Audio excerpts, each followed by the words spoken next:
Hello, everyone. I am Direktor Awesome, and you are watching PodJerky. As always, don't forget to subscribe on Apple Podcasts and Spotify, and follow us on Instagram and Twitter at PodJerky. Today, we are going to continue a series that we've been doing on our show called Misconceptions from Around the World. Today, we are going to be doing Misconceptions from Australia, and I'm joined from one of my childhood friends, Patrick, who lives in Australia right now and has been there for quite a while. How you doing, Pat?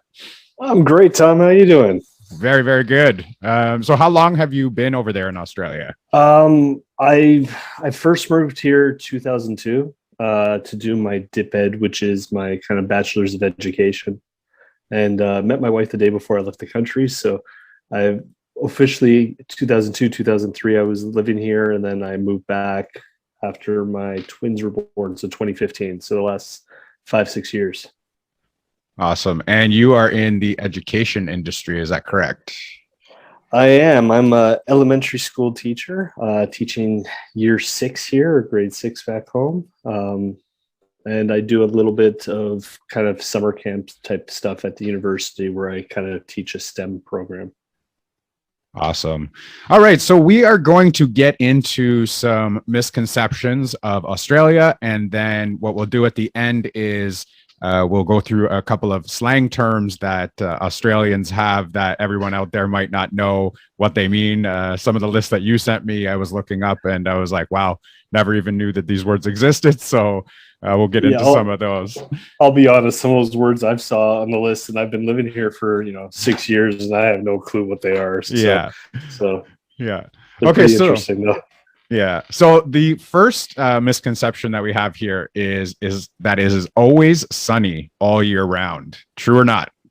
That is not true. Although with that being said, it is the driest inhabited continent on Earth. So you do get quite a bit of sun. It is very dry, and you've probably heard about the fires we had before COVID, and so there is quite a bit of sun, but there's also wet seasons. And we have, where I live here, it's kind of be comparable to like a Myrtle Beach type temperature. So the winters are the lower teens, and at night it drops a little bit, but we won't have any snow where I am. But there are snowy fields in some areas, and then there's tropical climates in others. So it's a pretty vast nation. It's about the size of continental America, so it's a pretty big place.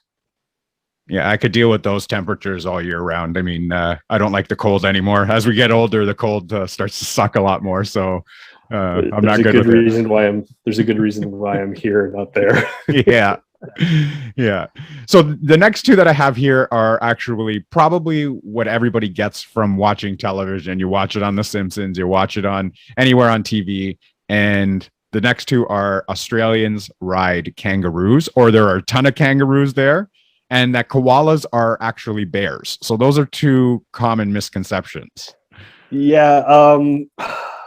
I honestly, where I live now, I haven't seen a kangaroo in the wild in my area. Where I used to live on the Gold Coast, which is kind of north of here, it's kind of Australia's version of Orlando, I would say. It's got the theme parks, it's got kind of the tourist traps and all that stuff. Up there, I would see quite a few kangaroos, but where I am here, I don't really see many at all. There's some areas where they are, like they're inhabited here, but they're just not, you don't see them bouncing down the main streets of Sydney or Melbourne or anything like that.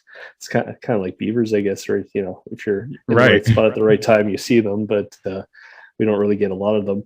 And koalas are marsupials, so they carry their young in a pouch. They're not bears at all. People just think that because they're called koala bears, right? Yes, and that's another animal where I've seen one in the wild in all the time I've been here. But there are places where they're plentiful, just not everywhere where people live. Right. See, television makes you think that they're just all over the place, right? You just think that, okay, it's just koala bears and kangaroos there, and so not true. Yeah, but I mean, with television or with anything, you want to kind of highlight what's unique and special about a certain place. Yeah. And those are a couple of the animals, or I'm sure we'll get into the venomous snakes and stuff later on too. But yeah, where they highlight them, but it's just a part of life. It's not kind of all encompassing here. Right. Yeah. The one that you actually wanted to talk about was the Foster's beer. That everyone thinks that Foster's is Australian for beer, not even that it's a type of beer, that it's actually what you actually call your beers there. Yeah, that was a really good commercial. I think it was around the early 2000s where like Foster's Australian for beer. But I don't know if they make Foster's here anymore. When I first moved here, you could buy Foster's Light Ice beer. But I was at the bottle shop or the liquor store the other day. I was just looking to see if they had it, and they didn't have it in stock. And I went to another one, and they didn't have it there either. So they sell a lot more Foster's overseas than they do in Australia. It's kind of, I think it's just a trendy name that they use to, use Australia to help sell the beer. It's actually a UK beer, isn't it?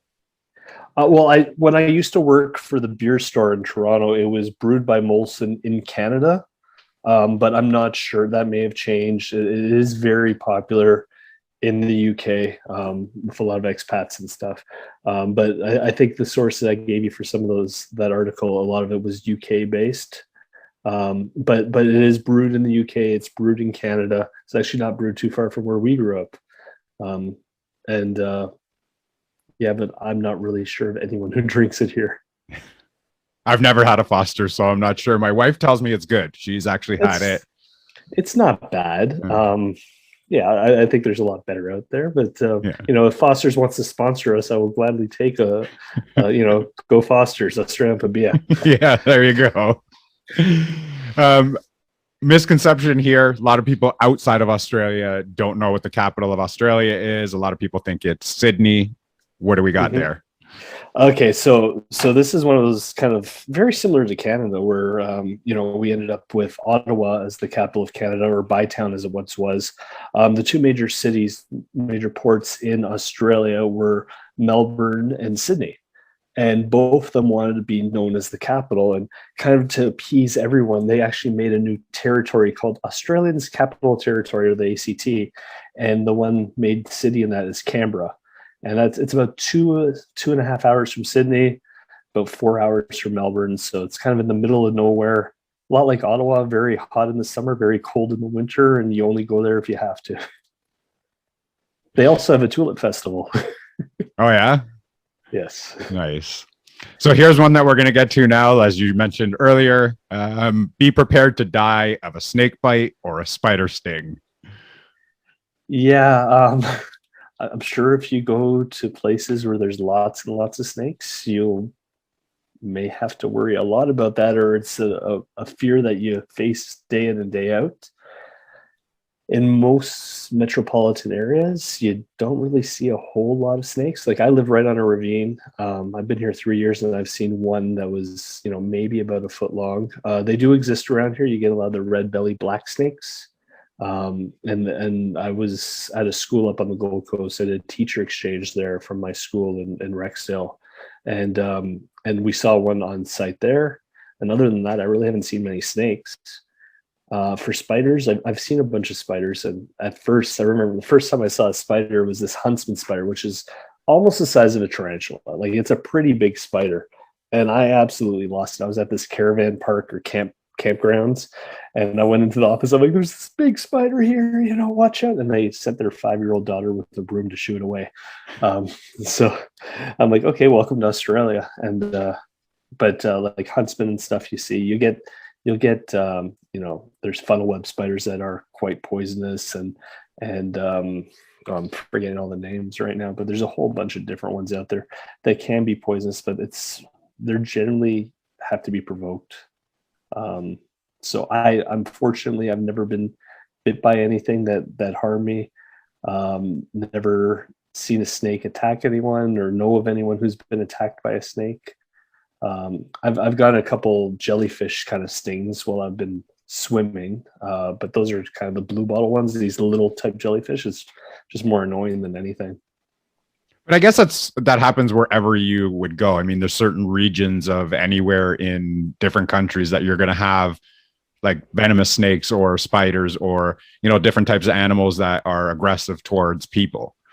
Yeah, absolutely. I mean, and I'm basing my own personal experience here. So we're looking at one area of Australia. So well, two. I lived on the Gold Coast, which is near Brisbane and stuff, and then down. I'm in Wollongong here, which is kind of about an hour south of Sydney. So I've got just a little bit. Australia is so vast, so many different types of terrain and climates and stuff. You go to other parts of the world, other parts of the country where it's a completely different system. But for the vast majority where people populate the land, it's not a major issue at all. And Australia is a lot like Canada in the sense that I think 90% of the Canadian population is within a 2-hour drive of the border to the US. It's the same thing in Australia. Everyone's about 2 hours from the ocean. Yeah. All right. This was an interesting one. Nobody wears shoes, even if they aren't at the beach. Yeah, well, I won't say nobody. There are when I first moved here, the amount of people that had sandals, or as they call sandals here, or flip-flops, as they call them here, they call them thongs. So someone was asking me if I had thongs, and I'm like, who are you, and why are you asking me this question? But you do see a few people that go barefoot down the street and stuff like that, but it's the vast majority don't. But if you talk to people that like grew up like our parents' generation, so the baby boomers and stuff, and one of the big changes that they had from when they went to elementary school to high school was that they had to wear shoes in high school. So I think it was a generational thing where a lot of people just didn't wear shoes because they didn't have to. All right. This is, of course, one that you will always hear on TV, commercials, television shows, movies. Australians always like to throw a shrimp on the bobby. Yes. And Paul Hogan, Crocodile Dundee, made a nice little killing with that tagline and a couple of commercials he used to do for Australia. We don't call them shrimp here. We call them prawns. So the whole shrimp on a bobby thing is kind of a North American Hollywood type slogan, and not something that anyone's really said here unless it's been in a joking fashion because of what they say over in the States and Canada. All right. And here's another one from The Simpsons, I believe, is that the toilets flush counterclockwise. Well, okay. So if we look, I'll put my STEM hat, my science hat on here. If you are north of the equator, anything that would flush down would go clockwise. You take 2 steps south of the equator, things do go counterclockwise. But if you ever go to, I was going to say it's Bunnings here, but Home Depot or Lowe's, we have the 2 flush system. So you've got like the little flush and the big flush, and they generally just go straight down. So I mean, if I was to fill my sink up and have it drain, yeah, it would go counterclockwise, I believe. I haven't really tested it, but it's anywhere near the equator. Like they actually have full-on videos about this. Like literally you step 1 foot north of the equator, 1 step south of the equator, and it just changes. I don't know why anybody actually cares about that stuff. I mean, just flush the toilet, let it go. If it goes this way, yeah, cool. If it goes this way, cool. It's not a big deal, right? Yeah, again, it's that whole thing that it's just different, right? And yeah. Anything that's different, like, we drive on the left and you drive on the right. So that means we must drive on the wrong side here. And that did take a little bit of getting used to, more so in parking lots and stuff where there weren't really medians and things like that. But you get used to it pretty quickly. Yeah, I would imagine, that would be a big change from, driving here for the past, 25 years at least, driving on the right side and then having to drive over on the left side. I mean, I've been to the UK, but I never got to drive there because we were on tour buses, but they were driving on the opposite side of the road. So it was a little bit different. Yeah, a good friend of mine when I was doing the university down here came to visit, and we rented a car up in Brisbane to drive to Steve Irwin's Australia Zoo. And he's like, do you mind if I drive? I'm like, no, go right ahead. It's our rental. And he made a left-hand turn, which is our short turn, the kind of like a right-hand turn in North America. And he went into the far lane, and I grabbed the wheel and turned it. I'm like, what are you doing? What are you doing? And he's like, what are you talking about? I'm like, think about it. Think about it. And he's like, oh, pulled over, and I drove the rest of the way. Yeah, that would, it would be a big change or a big difference from what he was used to, right? Absolutely. And I mean, The good thing when I came in 2002 was kind of just after the Sydney Olympics in 2000. So you had a lot of stuff on the ground that said "look right." Just to mentally, when you're crossing the street, you look right rather than looking left. And the first several months, it was just kind of like your brain isn't really wired a certain way. You spent your whole life looking a certain way, and now you're looking another way. And even to this day, every once in a while, I'll get in the wrong side of the car, and I'm like, "Oops." Yeah. Yeah, it's still trained in your brain. Yeah. So this is a little bit of a historical one. Captain James Cook is often credited for discovering Australia. True or false? Well, there's he may have been the first European-born person to see Australia, the land, but Australians been had the indigenous people of Australia living here for thousands and thousands of years. I believe it's the longest surviving culture in the world. It could be wrong on that, but I believe that, like, we're talking thousands upon thousands of years. So you talk to a lot of the people from the indigenous community here, and they won't say he discovered Australia. They'll say he invaded Australia, and the likes. But yeah, it was a thriving population. That's dwindled down in numbers quite a bit because similar reasons to what happened when Europeans settled in North America. It wasn't just war and stuff. It was just, the common cold and viruses and whatnot that, chicken pox just would decimate populations. But they've been, over the past few years, we've really tried to make an effort to reconcile with them. We have, Sorry Day, and we have NAIDOC Week, which is happening right now, or just happened this past week. A whole bunch of different cultural festivals to really promote the culture in this country, and it's a beautiful one, and it's something that I wish North America did a little bit better. They could really learn a thing or two from the Aussies that way. Yeah, definitely. I mean, I think that goes with any country that was discovered, I guess. You can say Christopher Columbus came and discovered the Americas, or whatever it was for Canada, but there was indigenous people here prior to, so it wasn't discovered by them. They're just given. In 999 AD, you had a Viking colony in Newfoundland. I think it was Leif Erikson, Eric the Red. Getting my history hat back on. I'm probably wrong on that. If I am, I'm sorry, people. But yeah, I mean, we have to, do what we can. I mean, hearing about what's going on with the residential schools in Canada right now. And when I was at university, I was a history major. In fact, my thesis was on the Mohawk Institute in Brantford, Ontario. So can't say I'm shocked by what's been happening, but it's incredibly, incredibly sad.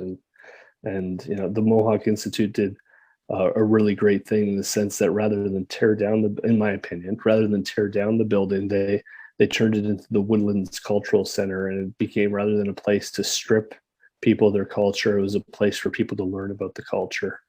And they're doing that a lot here as well too, where there's a lot of places where people, indigenous and non, who are learning about the culture. Yeah, and that's what I think should be done as well. I agree with you on that. All right, so the next one I got here is Australians speak English. Yeah, they do with their kind of slang, but that's with, you tell someone you're putting a toque on, and unless you're in Canada, most people don't know what a toque is.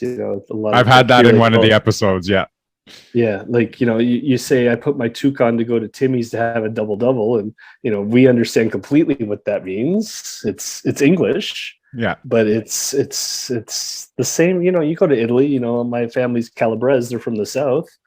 I thought I understood Italian until I started listening to people from the north, and I realized I had no clue what my family was speaking.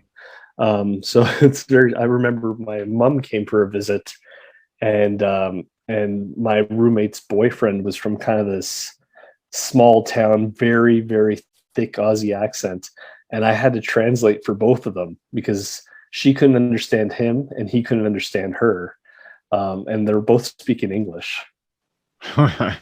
Yeah, that's interesting. I mean, but they were dating. Sorry? You said they were dating. It was your roommate's boyfriend. Yeah. No. My mother couldn't understand him, Oh, okay, and okay, he couldn't understand my mother. okay. Similar thing happened to when my mother-in-law came to Canada. She wanted some postcards, kind of as souvenirs. So we went to on the Queensway in Etobicoke. There's this one little where there's Zellers used to be, like this one really old plaza there, and they had a dollar store in there. And she asked the owner, who was Indian Canadian background, uh, something about the postcards, and again, she couldn't understand a word she was saying, so I had to translate English to English. I guess it just kind of what you're able to understand. Right. Actually, before I came to Australia, I was kind of humming and hawing where I wanted to become a teacher, and I had a few options, and I looked into Scotland and called up the University of Edinburgh there and tried to talk to someone on the phone. And I'm like, I hung up the phone, and my mom looks at me. She's like, "You're not going there, are you?" I'm like, I can't understand what they're saying. It's all English. It's just different accents and different slangs. Right. But I guess Australia would be very multicultural there as well, right? It is. Now, we grew up in the most multicultural city in the world, in Toronto. So anything compared to that kind of, I think it's 55% of the Toronto population was born outside Canada, or some incredibly high number. So here it was kind of a little bit of a shock in the sense that it's not like that here. But there's a large population that are born, like myself included, that are born outside Australia. I think it's around 20% of the population are born outside Australia, or the immigrants or the descendants of people born outside Australia. Okay. So I think those are the ones that I have. Are there any ones that you think that we missed that people might actually get a kick out of? No, I think you got most of them. They're not all blonde hair, blue eyes. They're not all the supermodel. I'm trying to think of some names now. Chris Hemsworth type. You get a few of those, but the general population of Australia is, it's very similar to North American. In fact, at one point it was the second largest as far as body mass goes of any other country in the world, just behind the States. So they have worked quite a bit on that over the years. They opened the Australian Institute of Sport, and they really do a great program with sports in school, kind of getting people a little bit more active. That helped when they had the Olympics. We're looking at over 20 years ago now, but things like that have a lasting legacy. And it sounds like Brisbane's going to be getting the Olympics again in 12 years, I believe. I think it is. So we'll see how it goes with that. Awesome. Okay, so I'm going to get into a couple of slang words here. I just went and picked about 10 of them from the list that you sent me here. So we'll see if you know what these are. And if I'm pronouncing them wrong, I apologize. I'm not sure if I am pronouncing them. Most of the places in Australia have, Canberra spelled Canberra, Melbourne's Melbourne, Brisbane's Brisbane. So yeah, Cairns is Cairns. So it's, if you pronounce it wrong, don't worry. Yeah. So the first one I got is Akadaka. Is that right? Oh, Akadaka. Yeah, that's AC/DC. Yeah. Yes, that's a great Aussie band. One of the top rock bands all time. Seen them a few times live, and yeah, they're but they'll also say AC/DC here. It's not like they only call them Akadaka. I've never heard that before. Actually, I've never heard anybody say that. No. No, okay. I see. It's one of those things where I don't remember if I knew that beforehand or not. But so Australians apparently, according to this list here, like their abbreviations of words. They like to shorten words up. So aggro. What's that one? So it says when you're mad at someone or something. Oh yes, so aggro. Aggro, aggravated. Yeah. So everything. Avos, avocado. Tinnies are for tin, like a tin can, like a can of beer. Sunnies are for sunglasses. Kazies are for swimmers. Yeah, they shorten everything. I'm Pato, not Patrick. And my father-in-law is not Gary, he's Gaza or Gaz. How does that work? How does that work for shortened from Gary? I you know what, I can't even begin. How does Richard turn into Dick, right? Yes. These things just don't, you just got to go with it. Yeah. The next one is Bicky, I guess. Oh, that's like a cookie, a biscuit. Yeah, Biscuit, Bicky. So yeah, my mother-in-law says that a lot, and I'm like, Bicky. Like, I just cringe at that one. Yeah, that's one they use. Did you find getting used to that like hard in understanding, Well, like getting used to some of the slang? yeah. Or they'll say, "Let's go for a cuppa," which is a cup of tea, or they'll have tea. So tea can mean the drink of tea.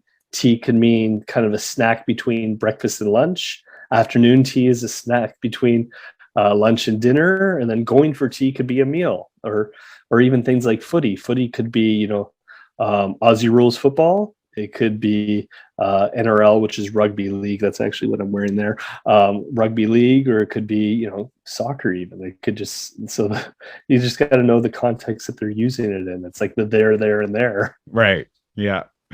This one is pretty cool too. Is bloody oath. Bloody oath. Oh, Yeah. yes. There's a lot of stuff Aussies saying. You just go with it. Bloody oath. Yes, that's a horrible accent, by the way. I haven't been able to pick it up at all. I wish I had, but I guess my Canadian accent helps me out a little bit down here. and that just means yes, or it's true 100%, Yes, whatever, right? yes. Okay. And then we have bludger. Bludger. Oh, I should know this one. What's a bludger? That's kind of like a deadbeat, is that right? Lazy person. Yeah. Bludger's someone who kind of just lounges around, doesn't do anything. And yeah, not used a lot, but we hear it. Yeah. And then you actually said this earlier in the show. Bottle O. Bottle O, yes. So that's a bottle shop or a liquor store or a beer store. I guess it's a liquor store. Here they're privately owned. I know a lot of places where we're from, at least it's kind of owned by the government, or was owned. LCBO still owned, but they're all kind of smaller, or generally smaller type shops. There are some large chains also, but yeah, you go to the Bottle O to get some tinnies, which are beer cans. This one is very funny. It is crack the shits. Crack the shits. Is that when someone's bothering you? They're cracking the shits. They're having a tough time, or they're kind of to get pissed off or at somebody. Yeah. So that's what I'm probably going to be doing this week when I have to go back to work, and it's all online learning. Yeah. The first time of the year, so it should be interesting. This one everybody will know is dunny. Dunny, yes, that's the toilet. Often an outdoor toilet. And do you actually use that there, or do you still call it the toilet? I call it toilet. Well, here, I call it a toilet. I don't really hear many people call it a dunny. So, but when someone says I'm going to the dunny, you know what they're talking about. It's just the Crocodile Dundee reference again, right? No, one dunny, one bidet. Oh no, they will use dunny. Yeah. It's not like it was used in the movie because people do use it here, but it's not very, like, at least with my group of friends and stuff, it's not something that we use all the time, but someone will say it every once in a while. All right. And this one, I have no idea if I'm pronouncing it right, is no wookus. I have no idea what that one is. So no worries or no problem. It's basically when it's all good. So if sure. I just pronounce that wrong, yeah. Again, I've been here 5 years, but I learn something new every week. It's like I'll be in a staff meeting, and the person presenting will say something. I'll have to whisper to the teacher next to me, "What does that mean?" Because I'm still learning. Yeah, so many words. And the last one I have is piece of piss. Piece of piss. Wow. I'll give you some more afterwards. What's that one mean? When something is considered really easy. Oh, okay. So it's okay. Yeah, they say it's a piece of piss. Apparently, This is what we got from the list. So we'll go with it. Yeah. I kind of found some lists and sent them to you. I probably should have looked at them a little bit closer. So one of the ones my brother-in-law uses a lot is sparrow's fart. Okay. So if you're up at sparrow's fart, you have to be awake early in the morning. So, have to get up at 5 for work or whatever it might be. Fair dinkum is another one. Fair dinkum. If someone says something, you're like, fair dinkum, like that's incredible. That's amazing. You don't say. I had a professor at university who would say that all the time. So before class one day, we decide that as soon as he says it, we're all going to move over one seat. And normally he would say it about 50 times in the hour and a half we had him, but it must have taken him about an hour to do it. And we all quietly moved over one seat. He didn't notice. He said it again. We moved over another seat, and he started figuring out what was going on. He's like, fair dinkum, dinkum fair dinkum. And he didn't use it nearly as much after that. I actually ended up working with him at a school for about a year when I first moved back here, and great guy. I would have played along with it and just kept saying it on purpose, so you had to keep moving seat to seat to seat. Oh, he did that. Yeah, he good value out of that guy. That's one of the things. Like Aussies in general are just great humans. You know, for the most part, they're very friendly, very accommodating. You know, just it's a really lovely, very similar to, you know, Canadians, or, you know, where they're very giving and caring, and I felt like very much at home as soon as I came here. Like there wasn't like, it's a completely different place. I like to call this place Canada South in a lot of respects, because the people are there's many differences, but very similar kind of mentality and worldly views. Yeah, I actually work with the teacher in my department is from Australia. I'm not sure if you would know him, Justin Slevin. Yeah, no, I think they've got 25 million of them here. No, but he's actually in our department, so you would know him maybe from our board or. Oh yeah. But he's actually from Australia. He goes back every year just because of COVID. He hasn't been able to go back. That's the big concern for me too. Is, you know, it's been 2 years since I've been home, and you know what it's like. Our parents aren't getting any younger, and and you know, I've had some family who've had COVID and stuff, and it's quite scary. You know, lost an uncle, lost a cousin, and you know, that's the one thing. It's just so far away. It's hard to kind of get back and you know, see the people you love. So that's the hardest part about being here for me. But you know, I've got a great family, great support network here, so I'm enjoying myself.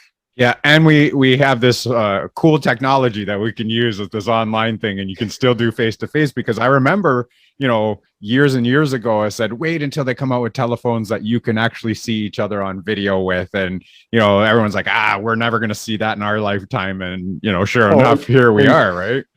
And what a difference. Like I did my dip ed, you know, 2002. And I remember if I wanted to listen to the Leaf game, I had to call my mom, and she would put a phone up to the radio so I could hear Joe Bowen do the call, because you couldn't get anything here. And now here I've got MLB TV, and you know, I mean, one of the things that Australians are great at is gambling. So, you know, it's so they've got all these different sports apps or bet apps that you can get, and a lot of them will let you watch the games for free as long as you have a penny in your account. So, you know, I'm able to watch my NHL on that, and you know, I followed the Raptors when they won their championship 2 years ago, and so in that sense, I mean, the world is so much kind of smaller now because of how technology has kind of done what it's done. I see you have a UFC thing in the corner there. We have a UFC champion that lives just down the street here. Yeah, you got Whitaker. And Alex Volkanovski. Yes. Volkanovski. Robert Whitaker was also a champion. I think he's from Australia as well. He was the middleweight champion. Yeah. No, I'm a big UFC fan. Always watch pay-per-views. I kind of don't stay up to watch them anymore. I'll watch them the next morning on repeat. Yeah, we've got one this weekend, don't we? There's a big one coming up. Yeah, we got Conor McGregor and Dustin Poirier 3. If only Conor McGregor had a little bit of confidence, you know, it might be interesting to watch. You see, I'm not a big Conor fan. I'm not a fan of the antics. If you want to do the antics, go to the WWE, go and do that stuff over there. I just enjoy the fights. I wonder what he would be like in the WWE. That might be. I'm not sure how he would get along backstage with everyone. Oh, that guy's got a swollen head. I mean, he made so much money. I mean, his Proper 12 whiskey, I believe he sold it for like shares in it for 600 million. I mean, he made 100 million off of the Mayweather fight. They're talking about doing another fight with him. So, I mean, that guy is, you know, filthy rich. He doesn't have to care about anything. So his antics are just beyond me. I don't like that in the fight game. If you want to have a little bit of hype to it, I get it. You're selling a fight and all this, but the kicking and the, you know, throwing chairs through windows and all that stuff, and then getting your face stomped in, then dangerous. Yeah. So I'm not a fan of that stuff. But we'll see what happens this weekend. You still get to follow the Blue Jays as well, right? I do. I've got the MLB Network. I'm a little bit of a fan of baseball. I think we kind of grew up in the right time period where, the 90s, we had the two World Series champions. We had a great baseball league, the Rexdale Baseball Association there. And, seeing those championships. I mean, the 90s, you think about it, that's when the Leafs had their deep playoff runs. Argos were doing well. We got a Raptors franchise. I mean, there's a lot of things going on to make just, us real big sports fans. And it was great, supporting the champion. And it's been a very lean, how many years has it been since 93? Time, but it's, it looks like they've got a really young and dynamic team coming up. If they could work a little bit on their pitching and I think some managerial choices or decisions, but I mean, that's what happens when, damned if you do, damned if you don't sometimes. Yeah. And I think we're circling back to that whole, Toronto's got some great franchises going right now because, we had the Raptors win in 2019. The Leafs have a strong team, just choke in the playoffs. The Jays have a nice young team that is going to be able to field for the next, 5-6 years at least. So we're looking pretty good right now. Fingers crossed. The Raptors was the 4th overall pick this draft too. Yeah. So I mean that's I mean they had a bad season, but they got a little lucky with the lottery, and who knows, that might be a game changer there. It could be, and Kyle Lowry's salary may come off the books, which means you can go out and sign a few free agents. So we'll see what happens. I mean, Toronto sports is looking pretty good right now. In Masai, I trust. Yes. Yes. And well, hopefully he sticks around too. All right, so that is actually all I have. Is there anything else that you have? Anything you want to say before we wrap up? No, I think that's about everything. Thanks for having me on, and best of luck, Tom. It's great seeing you again. Yeah, it was awesome to have you on. So we are going to end this episode right here, as always.